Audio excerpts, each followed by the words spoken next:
Here are the most brain-dead Elden Ring reviews on Steam. I wanted to like the game, but it's too punishing to be fun.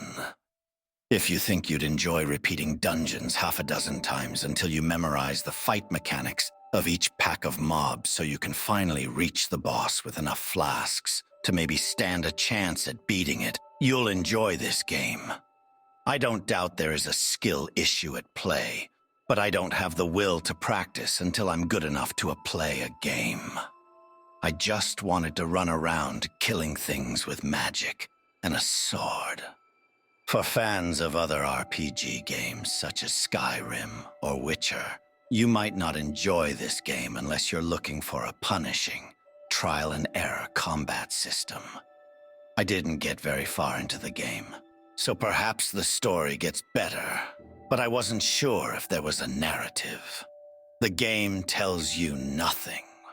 I didn't necessarily dislike the openness or complete lack of direction, allowing you to choose your own path, but it becomes another punishing aspect of the game when you're walled off of areas by level without realizing and end up dead again.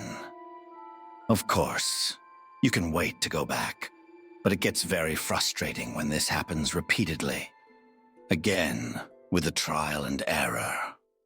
I'd have quit the game hours before I did, had I not watched videos online to help, giving me vague directions or aims, but all they really did were delude me into thinking I could do it if I tried one more time, or traveled to a different part of the map. And then, even after 1 or 3 more times, I felt no satisfaction from my victory, because I realized every encounter in the game was going to be like this. To put it simply, the game required from me more time than I'm willing to give in order to get good. A lot of people seem to like that process. I don't, and if you don't, you won't like Elden Ring. I suspect I won't enjoy any of the Souls-like games, which is good to know. Not recommended.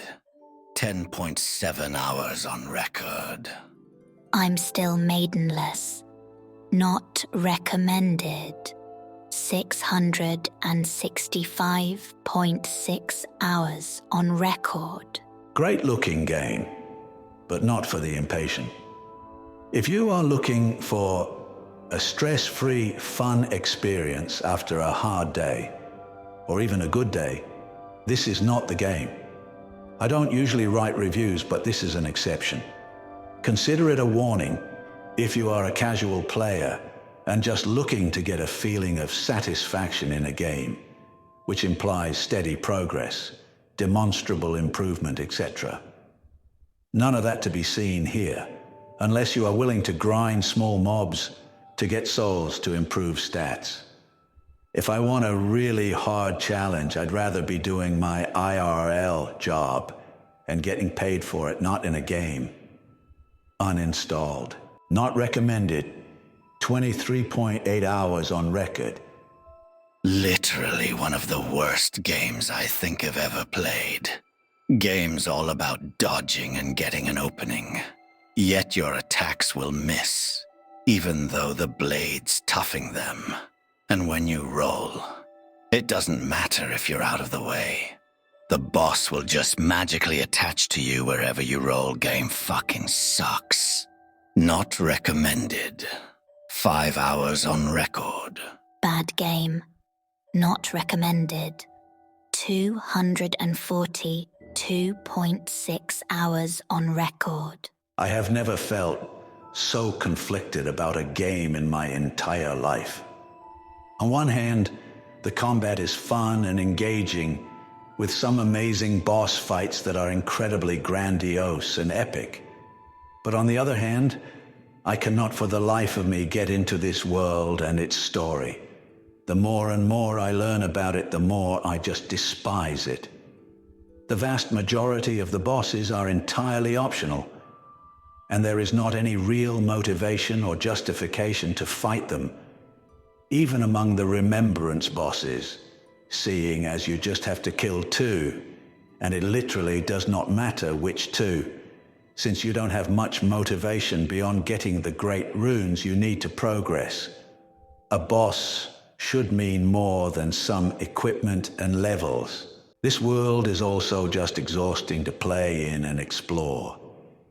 It is so massive and just jammed, packed with stuff to do, and enemies to fight, that there is very few places where you can just relax and take a breather.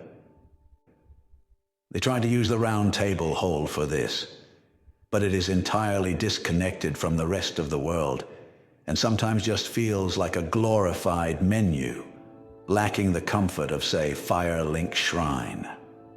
Also, because of the scale, the few moments of meaningful and fun character interactions are either entirely missable if you aren't looking for them, or so scattered, they get drowned out by everything else. Every ending to this game feels meaningless, and in the end I am just left asking, what was the point of any of it? Having only recently beaten Dark Souls 1 for the first time, the contrast between the two games is immense. Few games have captivated me with their world as much as Dark Souls was able to, and it didn't even feel like it was trying to impress me. It feels like this game wants you to care. It feels like it wants you to be amazed and intrigued. It feels like I've wasted 100 hours. I am a long-time Souls player from Prepare to Die edition onward, as well as a long-time PvP player. The online community for this game is so utterly toxic and uniformly terrible that I was finally able to break out of my stubborn self-harm addiction and uninstall it out of disgust. Now, on to the game itself. This is the most obtuse title, in what it calls difficulty, with a movement engine so utterly alien to the movements of the non-player entities that I would categorize the feel of controlling your character in this game as Surgeon Simulator-like. Meaning you can get good at it, but it is such an esoteric mess that is 30% prayer to the input, reactivity gods. It's not worth it. It's everything that poisoned the otherwise good DS2 in Sotfes and Dark Souls 3 kicked up a notch and stuck together with a cheap Scotch tape solution in the form of a jump button that is in no way reliable. Do not look at my play hours and think I enjoyed this game. That number is an addiction to spite. I convince myself I'll have fun if I try hard enough. I start the game. The game cheats me of any sense of enjoyment at any turn. I cannot overpower my urge to let it go and stop playing. I finally shut it down when I am completely emotionally drained and just too tired to keep bashing my head against it. Repeat 8 days later. Much like any other addiction, I am going to find myself staring at that install button in about a week, begging myself to remember all of the suffering it caused me and not press it. It has been a mediocre Souls game experience and a horrible gaming experience, and I wish I could tax every piece of trash, excuse, for a person that contributed to it being so a finger, so that they must live their lives with just that little bit more pain and annoyance. Not recommended. 733 hours on record. Can't have sex with Rani, neither Melina. 497.3 hours on record. Not recommended. Alright, well on that note, I think we're going to end it here because I am losing brain cells by the minute. So thanks for watching. I hope that you enjoyed the video. If you did, don't forget to hit the like, and I'll see you guys on the next one.